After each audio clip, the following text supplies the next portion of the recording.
하나님께서 가르쳐 주신 기도를 함께 드리시겠습니다. 하늘에 계신 우리 아버지여, 이름이 거룩히 여김을 받으시오며 나라가 임하시오며 뜻이 하늘에서 이루어진 것 같이 땅에서도 이루어지이다. 오늘 우리에게 일용할 양식을 주시옵고 우리가 우리에게 죄 지은 자를 사하여 준 것 같이 우리 죄를 사하여 주시옵고 우리를 시험에 들게 하지 마시옵고 다만 악에서 구하시옵소서. 나라와 군사와 영광의 아버지께 영원히 있사옵나이다. 아멘. 거룩하신 하나님, 자비로우신 주여, 우리로 거룩하여 세상과 구별되게 하시되 주님의 자비하심을 힘입어 사람들 속에서 그리스도 예수의 아름다운 덕을 선전하는, 나타내는, 드러내는 자들 되어지게 하옵소서. 우리의 심령 깊은 곳에 함께 계시는 주여, 또한 우리를 통하여 하나님의 선하심을 드러내기를 원하시오니 우리로 하늘에서 이루어진 것 같이 땅에서도 이루어지게 하옵소서.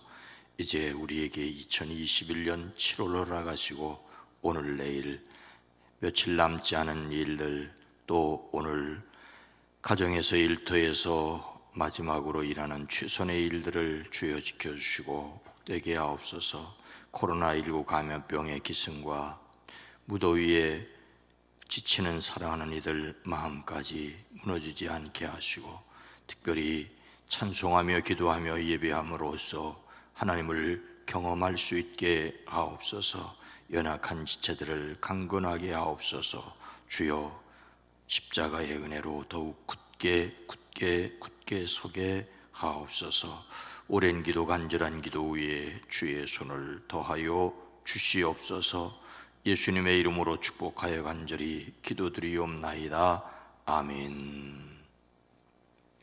찬송가 495장입니다. 이근국식 거둘자가 495장입니다. 이근국식 거둘자가 없는 이때에 누가 가서 거둘까? 내가 어찌 게으르게 앉아 있을까? 어서 가자 밭으로 보내주소서.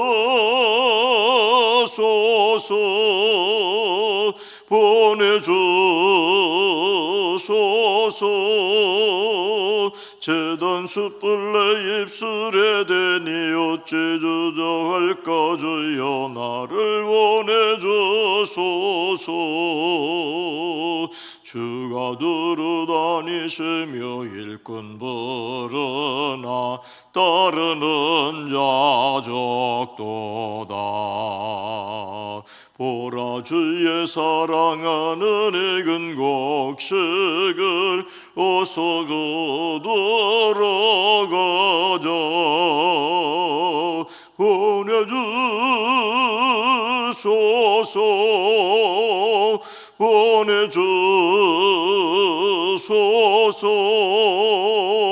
재단 숯불 내 입술에 대니 어찌 주저할까? 주여 나를 보내주소서. 주가 나를 부르시니 언제 어디나 기뻐 가서 일하리. 주가 명령 내리실 때 능력 받아서 기뻐 거두리로다. 보내주소서.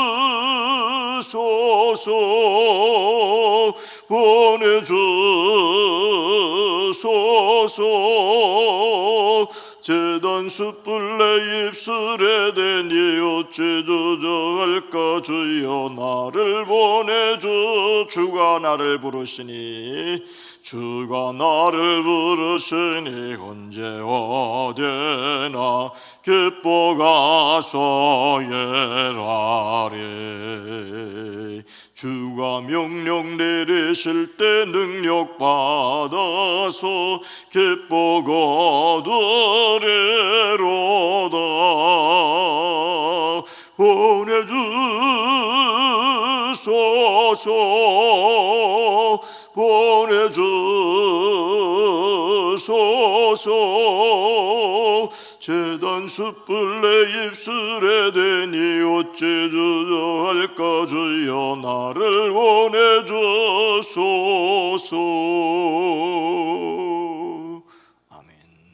구약 성경 룻기 2장 2절로 3절 말씀입니다. 구약 성경 402면입니다. 룻기 2장 2절로 3절입니다.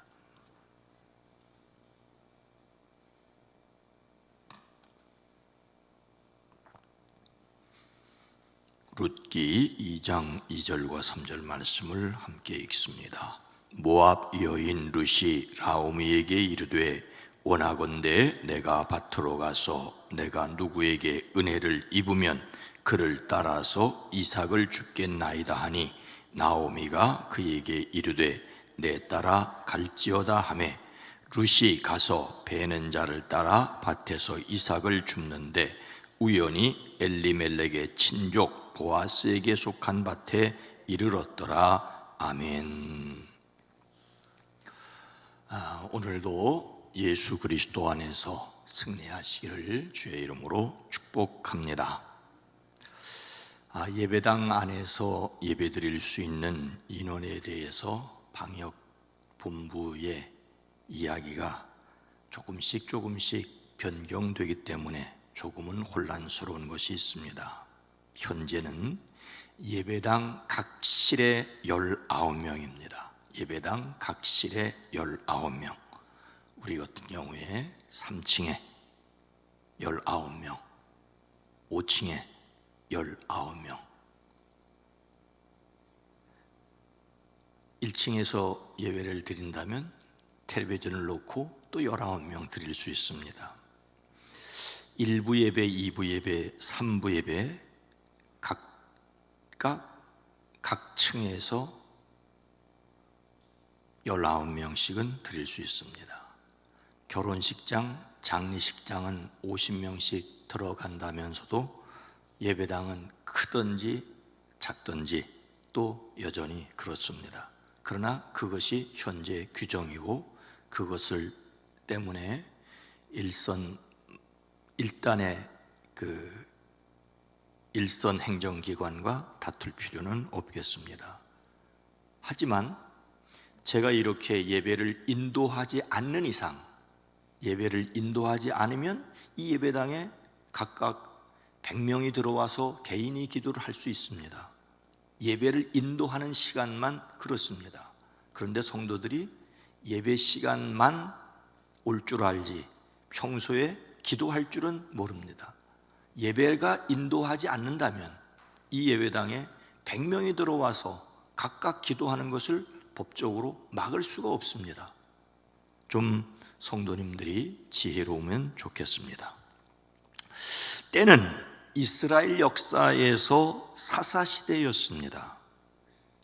여호수아에 의하여 가나안 정착이 이루어진 이후 사울과 다윗 등 왕이 등장하기 이전의 시대였습니다.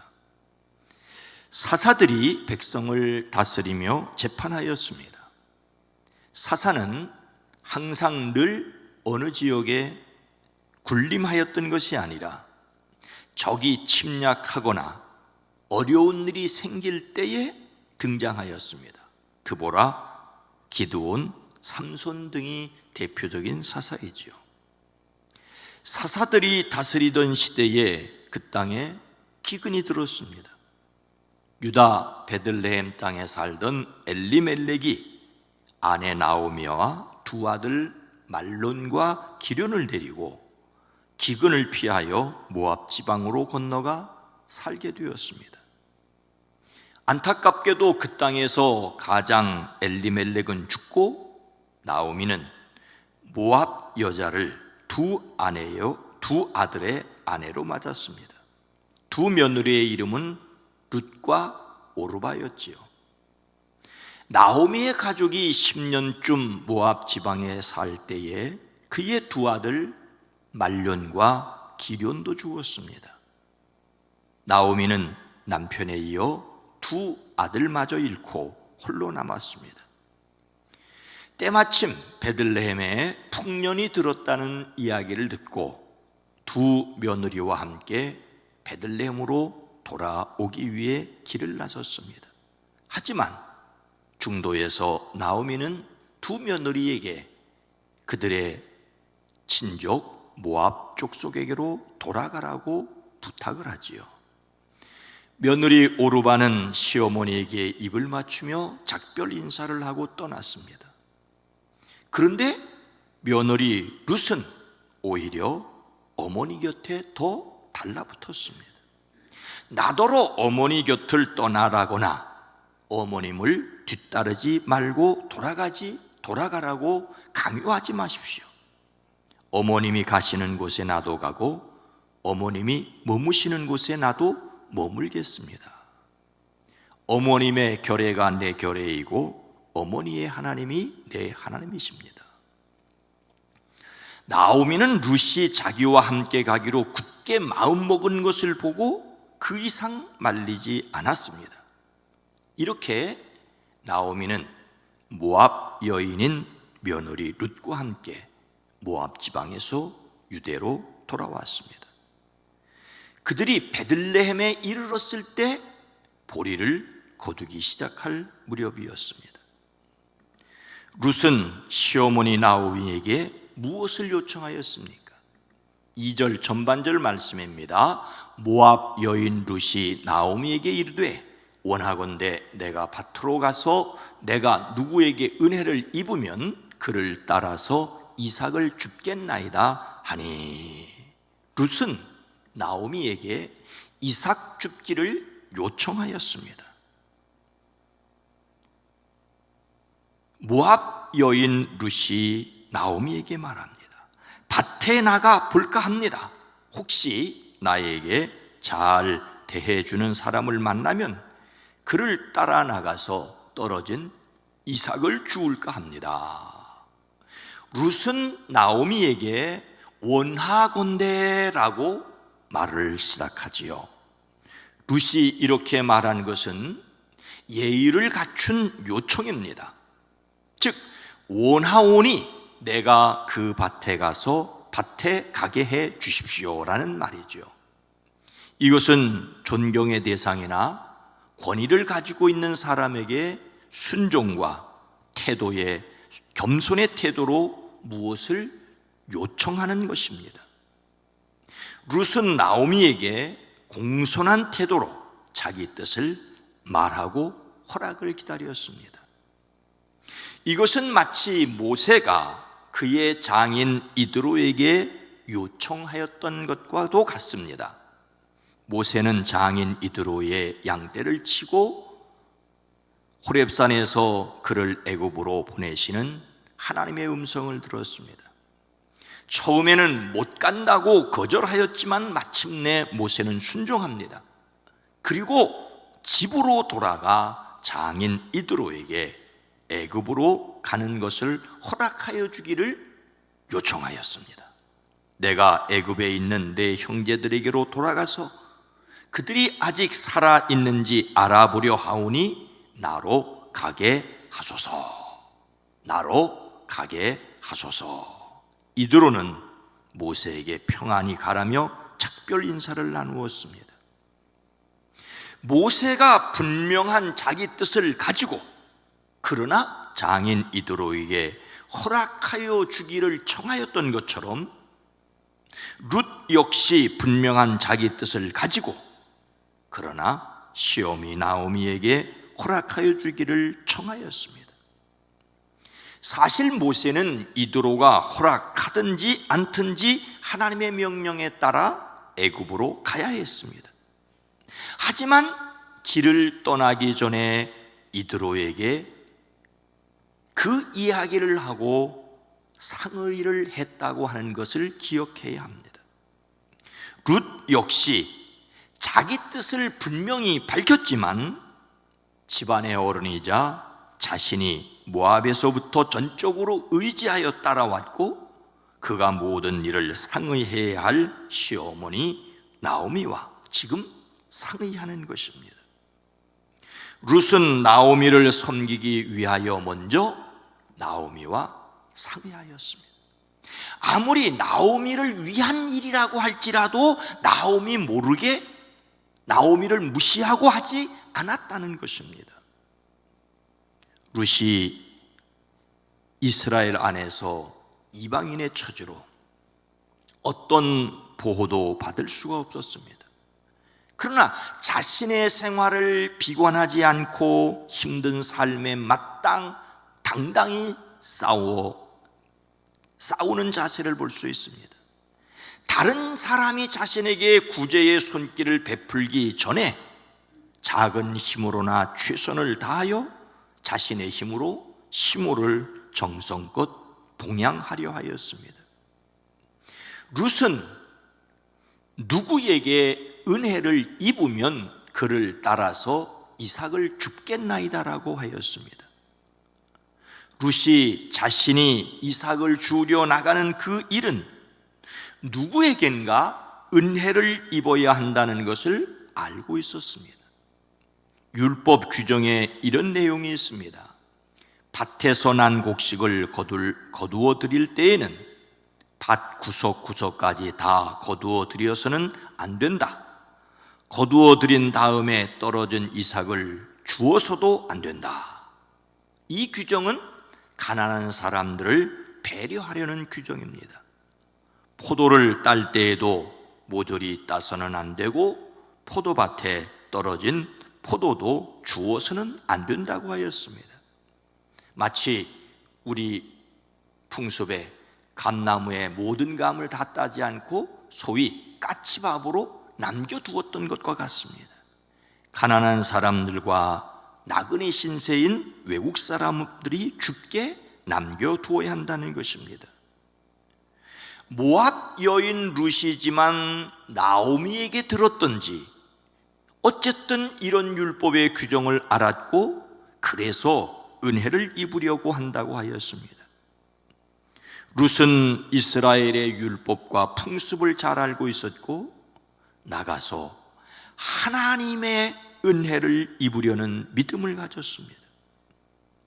나오미에게 공손하게 예의를 갖추어 요청하는 동시에 하나님께 은혜를 베풀어 달라고 소원하고 있는 것입니다. 룻이 자신의 분명한 생각을 가졌고 그것을 그대로 이야기하고 있지만 나오미를 존중하고 의견을 묻고 있다는데 우리는 주목해야 합니다. 이에 나오미는 룻에게 무엇이라고 하였습니까? 2절 후반절 말씀입니다. 나오미가 그에게 이르되 따라갈지어다 하매. 나오미가 룻을 딸이라고 하며 허락하고 있습니다. 나오미는 나가보라고 허락하였습니다. 사실 앞에서 룻이 나오미에게 하였던 말이 원하건대라는 말이었지요. 하지만 이어지는 말이 내가 밭에 가서 내가 누구에게 은혜를 입으면 그를 따라서 이삭을 줍겠나이다라고 또한 말했습니다. 이삭을 줍겠다는 룻의 생각이 매우 단호하여 마치 나오미에게 통보하는 것처럼 들릴 수도 있습니다. 그러나 통보가 아닙니다. 왜요? 룻의 말에 나오미의 대답이 분명히 갈지어다 하고 허락하고 있기 때문입니다. 룻은 나오미에게 정중하게 상의하였고 이에 나오미는 룻의 생각에 동의하였습니다. 여기서 중요한 것은 룻이 결정하기 전에 먼저 상의했다는 것입니다. 우리가 유용성을 발휘하려면 먼저 합당한 사람과 상의해야 합니다. 이에 나오미는 룻을 딸이라고 하였습니다. 딸이라는 말은 자기가 지어냈다, 만들었다, 태어났다 이런 말을 의미를 가지고 있습니다. 나오미는 룻을 자신이 낳은 딸로 여겼습니다. 함부로 행동하지 않고 조심스럽게 자신과 상의하는 며느리에게 무한한 신뢰를 표현한 것입니다. 사실 이번 일로 룻은 보아스를 만났고 나오미의 대를 이어줍니다. 구약 성경에서 룻기가 차지하는 위치는 짧은 성경 길이에 비교해 매우 굵고 길다고 할 수가 있습니다. 유대인이 아닌 이방인 여인 룻이 다윗 왕의 족보에 들어오게 됩니다. 정확하게 말하자면 룻이 다윗의 족보에 들어오는 것이 아니라 룻의 슬하에 다윗이 출생하게 됩니다. 룻을 향한 하나님의 놀라운 계획이 있었던 것입니다. 룻은 그날 이삭을 주우려 나갔다가 보아스를 만났습니다. 보아스와 결혼한 룻은 오벳을 낳았고 오벳은 이새를, 이새는 다윗을 낳았습니다. 룻은 다윗 왕의 증조무가 됩니다. 물론 예수님의 족보에도 등장하게 됩니다. 하나님께서 하시려는 일을 사람이 막을 수 없습니다. 그러나 하나님께서는 신실한 사람들을 통하여 자신의 일을 이루신다는 것을 기억해야 합니다. 우리는 우리 자신의 신실함을 통하여 하나님의 쓰임받아야 될 줄로 믿습니다.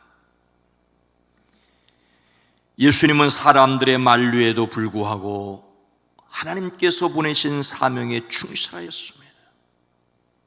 우리도 하나님께서 맡기신 사명에 충실해야 합니다. 그런데 자신의 사명에 충실하기 위해 합당한 사람과 상의할 줄 알아야 합니다. 예수님은 기도하셨습니다. 기도한다는 말은 다른 말로 하나님의 뜻을 묻고 지혜와 능력을 구하는 것입니다. 그래서 우리도 어떤 일을 하기에 앞서 먼저 기도해야 합니다. 그리고 사람들과 상의할 줄도 알아야 합니다. 성경은 의논이 없으면 경영이 무너지고 지략이 많으면 경영이 성립하느니라고 말씀하십니다. 이것은 의논 없이 세워진 계획은 실패하지만 조언자들이 많으면 그 계획이 이루어진다라는 뜻입니다. 기도하심으로 하나님의 능력을 힘입고 하나님의 영에 감동된 지혜로운 사람들의 말에 귀를 기울임으로 여러분이 하시는 모든 일들이 형통케 되어지기를 주의 이름으로 축원합니다. 거룩하신 하나님, 자비로우신 주여, 우리로 주의 뜻을 이루어 가시는데 쓰임받게 하옵소서. 주님의 모범을 따라 기도할 수 있게 하시고, 또한 하나님의 영에 감동된 사람들의 지혜를 또한 빌릴 수 있게 하옵소서. 주여, 하나님께서 우리에게 사람들을 덧붙여 주시옵소서. 악한 것, 더러운 것, 추한 말에 귀를 기울이는 것이 아니라 선하고 옳고 바른 데 귀를 기울일 수 있는 우리의 마음이 되어지게 하옵소서. 주여, 무더위가 기승을 부리고 있습니다. 이 땅을 치료하여 주시옵소서. 살아가는 성도들의 가정, 삶을 복되게 하옵소서. 오늘 금요일 속회로 모여야 할 터인데 속회로 모이지 못한 지가 1년 반을 넘어가고 있습니다. 성도를 위하여 서로 기도하는 일을 게을리하지 않게 하옵소서. 하나님의 사람들의 말에 귀를 기울이는 저희들 되어지게 하옵소서. 오늘 하루의 모든 일을 주께 의탁합니다. 주여, 복되게 하옵소서. 예수님의 이름으로 간절히 기도드리옵나이다. 아멘. 공동의 기도 제목입니다. 오늘 말씀을 생각하면서 영적인 지혜로운 말을 들을 귀를 열어주시옵소서. 또한 우리 교회가 성령의 감동으로, 욕심 때문에 하는 말 아무리 많이 들어도 소용없습니다. 성령의 감동으로 서로 조언하게 하옵소서. 이 땅이 지혜로운 사람을 존경하게 하옵소서. 주여, 우리에게 지혜를 더하시옵소서 기도합니다. 주여